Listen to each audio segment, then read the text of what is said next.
Lancashire pile on 400 with Jennings unbeaten 190. The champions-elect travel to Emirates Old Trafford to finish their successful LV County Championship campaign. Their win over Yorkshire at the Mickey Stewart Oval last week ensured that nobody could catch them at the top of Division 1. The trophy awaits in front of the TV cameras. But first they'd have to field. The hosts won the toss and elected to bat, and Keaton Jennings and Luke Wells took advantage. A bright start for Lancashire.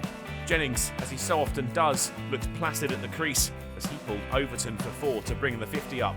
But he'd lose his opening partner, Wells down the track to Moriarty. A catch flicked to Ryan Patel at short leg. The Hannon joined Jennings. The pair pushed the score further towards 100.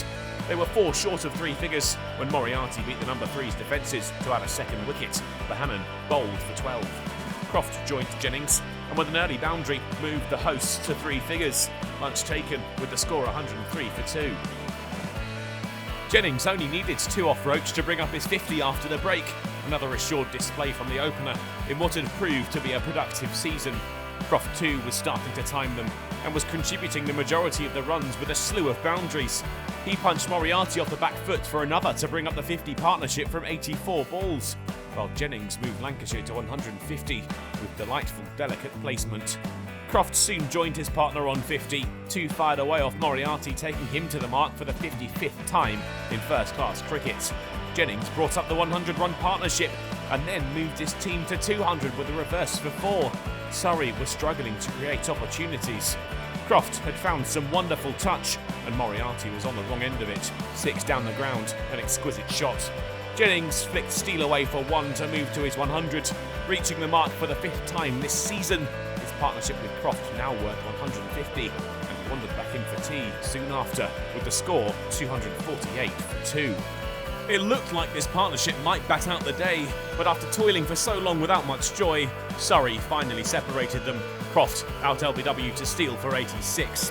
Jennings moved them on to 300 runs as he calmly turned Moriarty into the leg side, but he'd lose his captain. Villas caught top-edging a catch to Patel behind square for 3 to Cameron Steele, who soon had another, albeit with a run-out. Just about enough on the ball to deflect it onto Bell's stumps at the non-striker's end.